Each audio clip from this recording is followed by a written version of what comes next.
17-year-old Trayvon was killed on February 26 in Sanford, Florida. Killed by a gentleman named George Zimmerman. Trayvon was black. Zimmerman is mixed race. Mr. Zimmerman was a volunteer neighborhood watchman in a gated community armed with a semi-automatic handgun. Trayvon was an unarmed boy who had been watching the NBA All-Star game with his dad. He left at halftime to go to the store to pick up some Skittles and an Arizona iced tea. My son, Talbert, is 17 years old, and every day after school he comes here to the church, always armed with a snack and always armed with an Arizona iced tea. Mr. Zimmerman claims self-defense, but what has inflamed this situation are the pieces that simply do not add up. Mr. Zimmerman is 100 pounds bigger, 11 years older. He had the gun. Trayvon had Skittles. He called the police because, according to him, Trayvon was suspicious looking. And there are some, like Geraldo Rivera, who blame Trayvon for having the audacity of wearing a hoodie. Rivera says that the hoodie was just as much to blame for Trayvon's death as George Zimmerman. Those are his exact words. And I suppose that since I have the audacity to preach this sermon to you today, wearing a hoodie, armed with some Skittles, and armed with an Arizona iced tea, that perhaps I deserve what I get if someone were to walk in this church right now and shoot me down in cold blood. As this man was following Trayvon in his truck, he called 911 and was told, don't follow him. They asked, are you following him? They said, we don't need you to do that. They told him that the police were on the way, but Mr. Zimmerman followed him anyway. His comments on the 911 recording suggested possible racial frustration, for he said, they always get away. Trayvon called his girlfriend, suggested that being followed by this man troubled him. And in spite of all of this, Mr. Zimmerman confronted the young teen and subsequently shot him in the chest as Trayvon begged for his life. Despite this cold-blooded murder, Mr. Zimmerman was never arrested. And now he's in hiding because he fears for his life. And he ought to. Mr. Zimmerman was not routinely tested for toxicity. He was not routinely tested or dusted for the residue from gunpowder. None of the normal course of action were taken by the Sanford Police Department. It appears that there was little effort done to discern if his self-defense claim was valid or not. As a matter of fact, the author of the Stand Your Ground law in Florida himself said that the law was never meant to cover a situation where the assailant was being followed. So I have to ask the question, why isn't Mr. Zimmerman in somebody's jail right now? Now, of the majority of things that we as Christians need to be thinking and saying about this, I'm awakened by what the Bible says in our text today. In 1 Samuel 17:40-47, it reads like this. And he took his staff in his hand and chose him 5 smooth stones out of the brook and put them in a shepherd's bag which he had, even in a scrip. And his sling was in his hand, and he drew near to the Philistine. And the Philistine came on and drew near unto David. And the man that bare the shield went before him. And when the Philistine looked about and saw David, he disdained him, for he was but a youth, but a young boy, around 17 years old, and ruddy, of fair countenance. And the Philistine said unto David, Am I a dog that you come to me with slaves? The Philistine cursed David by his gods, and he said to David, Come to me, and I will give thy flesh unto the fowls of the air and to the beasts of the field.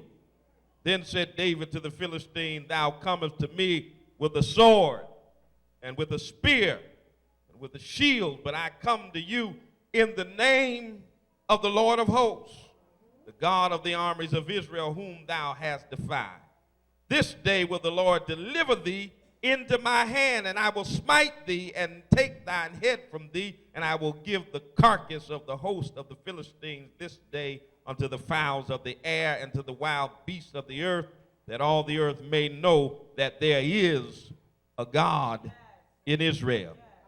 And all this assembly shall know that the Lord saveth not with sword and spear, for the battle is the Lord's, and he will give you into my hands. Look at somebody again and tell them the giants keep coming. Verse 45, Then David said to the Philistine, You come to me with a sword, with a spear, with a shield, but I come to you in the name of the Lord. Now, many of us have read and have heard this story at least 1,000 times. The story of this young shepherd boy, David, and this huge problem named Goliath. This same David that became king of Israel, the same David that was a man after God's own heart, the same David that said, The Lord is my shepherd and I shall not want. However, no matter how many times I read this story, I see something new each time. Every day of our lives, we run into our own giants. These giants come in different sizes and different types. These giants always seem to show up uninvited. Let me just say, you don't have to be 17 or 18 to experience problems in this life. You don't have to be 21 or legal to have giants in this life. And sometimes we make the mistake of thinking that our young people don't have problems. But young people have problems that many older folk have never had to deal with.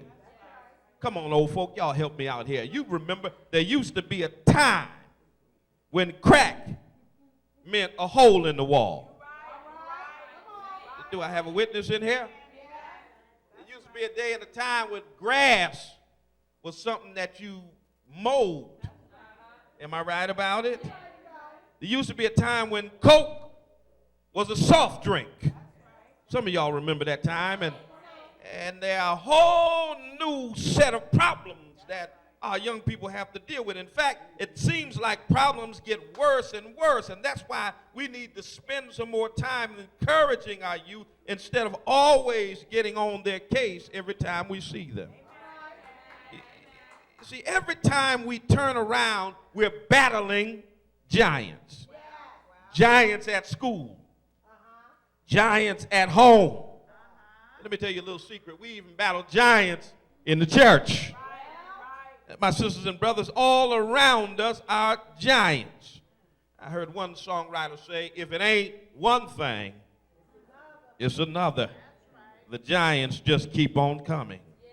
Now, when we look at this particular story about David, from the very beginning, the odds were stacked against David and his survival. You see, David was just a simple shepherd boy. He was not a warrior. He was not an aristocrat. He had always been underestimated. No one expected great things from David, his hood was in the field with the animals. And even today, no one expects much from young black boys. They're not expected to excel, not expected to succeed, not expected to achieve. The stigma of a shepherd's life seemed to limit David's options, just as the stigma of being a black male in America limits the options of millions of young men day by day in this nation we call America. And the problem I have is that not only did society not expect much from David, but here's the problem I had, is that his own family did not expect much from this young boy. You remember when Samuel showed up after he got done crying about Saul? And the Lord said, how long you going to cry over Saul, seeing as though I have rejected him? Get up. Go down to Jesse's house. There's a king waiting to be anointed. Told him to go to Jesse's house, anoint a king.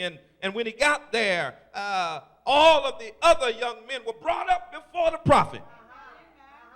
And the horn of the altar never tilted, indicating that they were the one that God had chosen.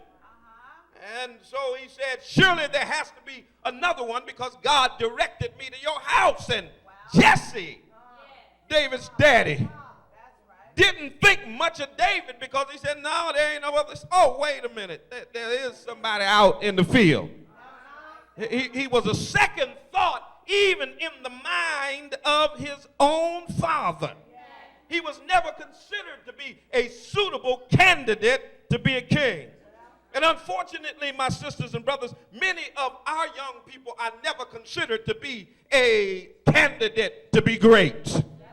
Who would have thought that we'd be standing here today in 2012 with a black man in the White House, because no one ever thought it would happen in our lifetime because of the limits that are placed upon black boys and black men.